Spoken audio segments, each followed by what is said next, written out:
Hello guys, welcome back to my channel. इस वाली video में हम अपनी जो सीरीज़ है गवर्नर जनरल्स या गवर्नर्स और वॉइसरॉय ऑफ इंडिया उसको कंटिन्यू करेंगे। ये मेरी फोर्थ वीडियो है, क्योंकि हर एक वीडियो में सिर्फ एक ही आप गवर्नर या गवर्नर जनरल की बात करती हैं। ठीक है, तो इस वाली वीडियो में हम देखते हैं कि किसके बारे में हम बात करेंगे। Hair first of all you can see the picture of that general governor. ठीक है, पहले आप उस गवर्नर जनरल की आप पिक देखो। ठीक है, फिर मैं इसके बारे में हम डिस्कस स्टार्ट करते हैं।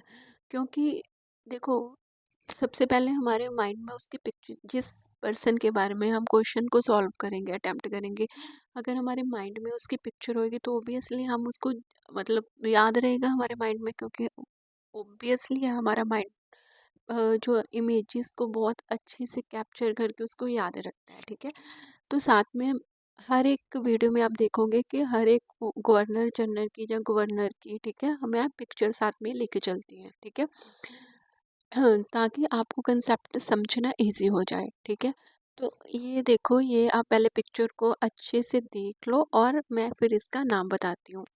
तो ये है जॉन शॉर। ठीक है, तो ये जब, क्योंकि हमने लास्ट पढ़ा था लॉर्ड कैनवल्स था, ठीक है, उसके बारे में पढ़ा था। ठीक है, तो उसके डेथ के बाद, ठीक है, क्योंकि वो दोबारा जब उसको लॉर्ड पिट ने, जो प्रेसिडेंट था ब्रिटिश का, ठीक है, तो उसने जब उसको दोबारा 1805 में उसको वापस बुलाया था। ठीक है, तो अपने सेकंड जो कार्यकाल था उसमें क्या हो गई, उसकी डेथ हो गई थी। ठीक है, तो ये मैंने पीछे का थोड़ा सा ओवरव्यू बता दिया आपको। ठीक है, तो जैसे ही उसकी डेथ हुई थी, ठीक है, तो इसका जो रहा टाइम पीरियड वो रहा 1793 से लेके 98 तक। आप देखोगे सिर्फ 5 साल के लिए था। ठीक है, बिकॉज इसने कुछ ज़्यादा किया भी नहीं। ठीक है, तो देखो, इसको बनाया था अक्टूबर 1793 को, इसको क्या बनाया, नेक्स्ट गवर्नर जनरल किसका बनाया था, ऑफ बंगाल।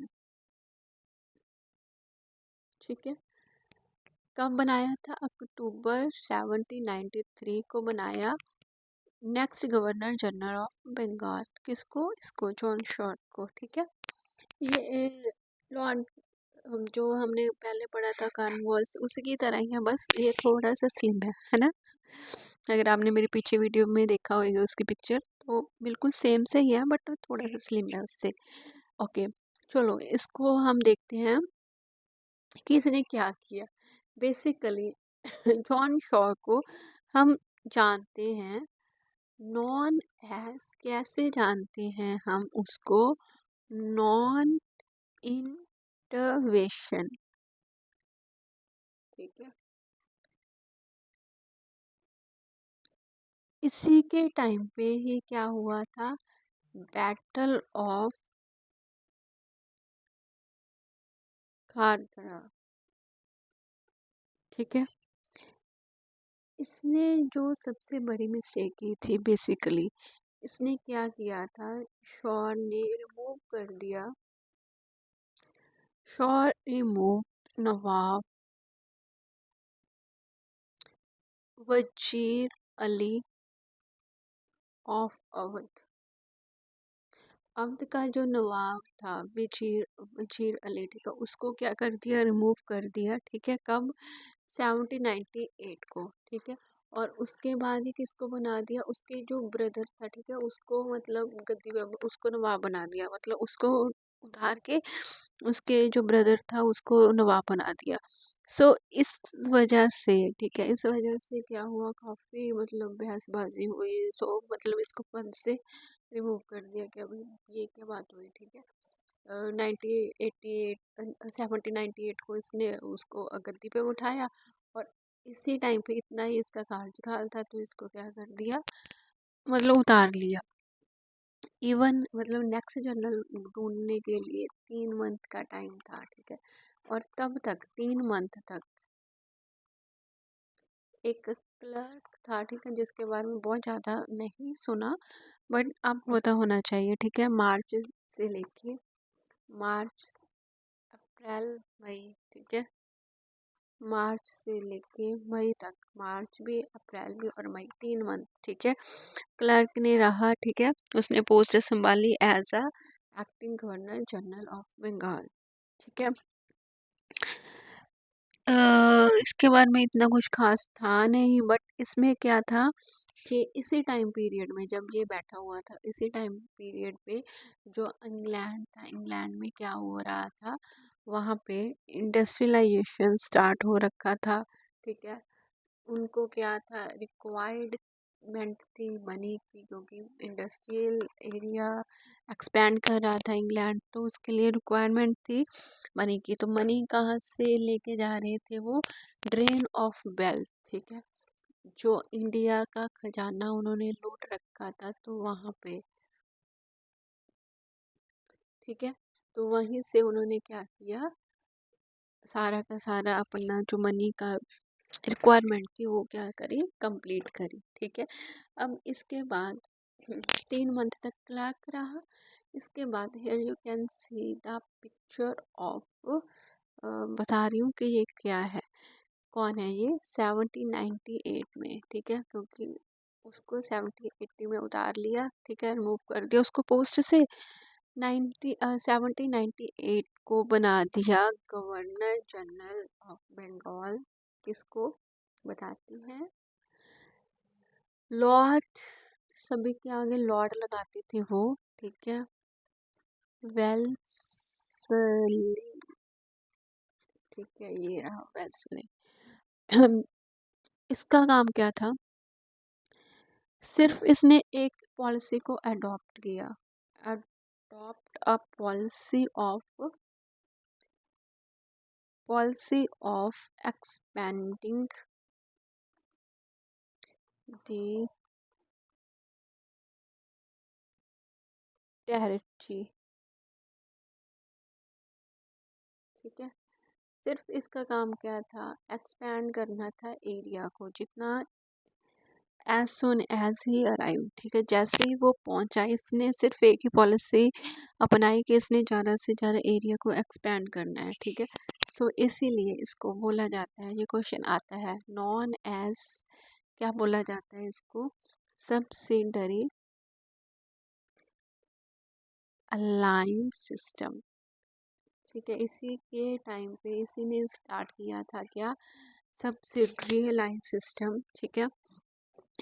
इस अलाइंस सिस्टम में क्या हुआ था, जो भी राजी थे उस टाइम पे, उसने इसके साथ क्या किया, मतलब अलाइनमेंट कर लिया क्या, कि आप हमारी जो आर्मी है उसको मतलब रहने दोगे, ठीक है, अपने एरिया में, अपने एरिया में मेरी हमारी आर्मी को रहने दोगे।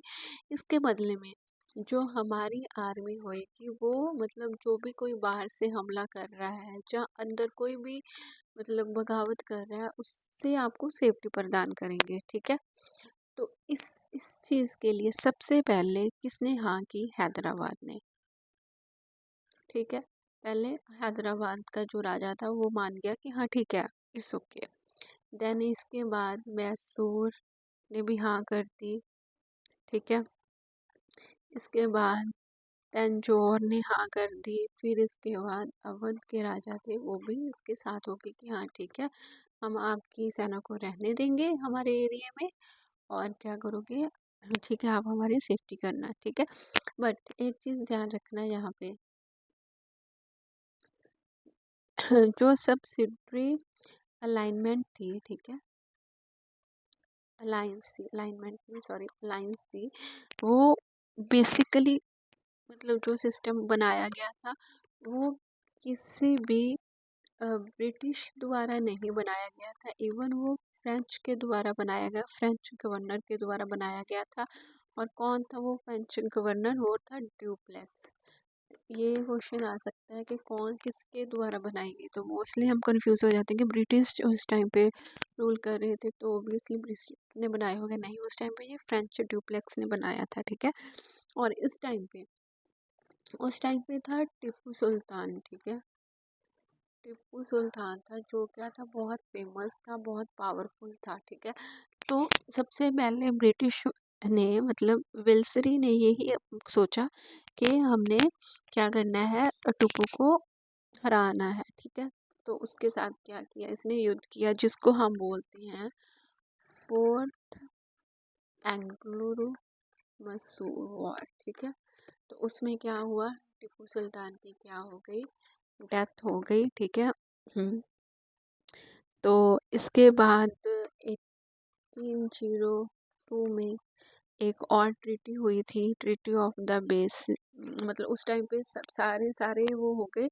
उस टाइम पे जो एक ही पावरफुल ताकत थी वो थी मराठास, ठीक है। मराठास उसके टाइम पे क्या था, बहुत ज़्यादा पावरफुल थे। तो उन्होंने क्या किया, उसके साथ एक ट्रीटी की जिसको हम बोलते हैं ट्रीटी ऑफ बेस, ठीक है। इसके बाद हम्म, मतलब जो क्वेश्चन में इम्पोर्टेंट है, इसको इसने अपने आप को ही एक टाइटल दिया, इसने अपने आप को ही एक टाइटल दिया, क्या, बंगाल टाइगर, ठीक है। इसने अपने आप को ही टाइटल दिया, डैट इज बंगाल टाइगर। इसके बारे में और भी बहुत कुछ है बट वो इतना खास नहीं है, मैंने बिल्कुल पेपर के पॉइंट ऑफ व्यू से आपको बता दिया कि क्या क्या चीज़ें इंपॉर्टेंट थी, ठीक है। तो एक बार फिर से रिव्यू कर लेते हैं कि क्या क्या चीज़ें हुई थी, ठीक है। सबसे पहले इसको 1798 में क्या बनाया था, general governor general of Bengal बना दिया था, ठीक है। इसके बाद इसने क्या चीज़ बनाई, इसका इसका काम ये था कि एक्सपैंड करना है हमें, है ना, एक्सपैंड करना है अपने जो एरिया है उसको। फिर इसको कैसे जाना जाता है, इसने कि कौन से सिस्टम को बनाया था, सब्सिडरी अलायंस सिस्टम को बनाया था। उसमें क्या था कि आप हमारी आर्मी को अपने एरिया में रहने दो और हमारी आर्मी क्या करेगी, आपको बाहर से भी सेफ्टी प्रदान करेगी, है ना। और बेसिकली आपको ये भी चीज़ जाननी है कि किसी भी ब्रिटिश ने नहीं ये बनाई थी, ये किसने बनाई थी, फ्रेंच ने बनाई थी। फ्रेंच कौन था, वो डुप्लेक्स था जिसने ये अलायंस बनाई थी, ठीक है। इसके बाद टीपू सुल्तान के साथ फोर्थ एंग्लो मैसूर वार हुआ था जिसमें टीपू सुल्तान की डेथ हो गई और इसने अपने आप को एक टाइटल दिया, कौन सा टाइटल था, टाइगर ऑफ बंगाल या बंगाल टाइगर, ठीक है। तो आई होप सो कि मेरी ये छोटी छोटी वीडियो आपको पसंद आई होगी। अगर आपको मेरी छोटी छोटी ये वीडियो, छोटी छोटी सी मेहनत, ठीक है, आपको पसंद आई है तो प्लीज़ मेरे चैनल को, क्योंकि सब्सक्राइबर की बहुत ज़्यादा ज़रूरत है, प्लीज़ लाइक शेयर कमेंट करना मत भूलना। Thank you so much. Next मिलते हैं ऐसे ही और गवर्नर के साथ।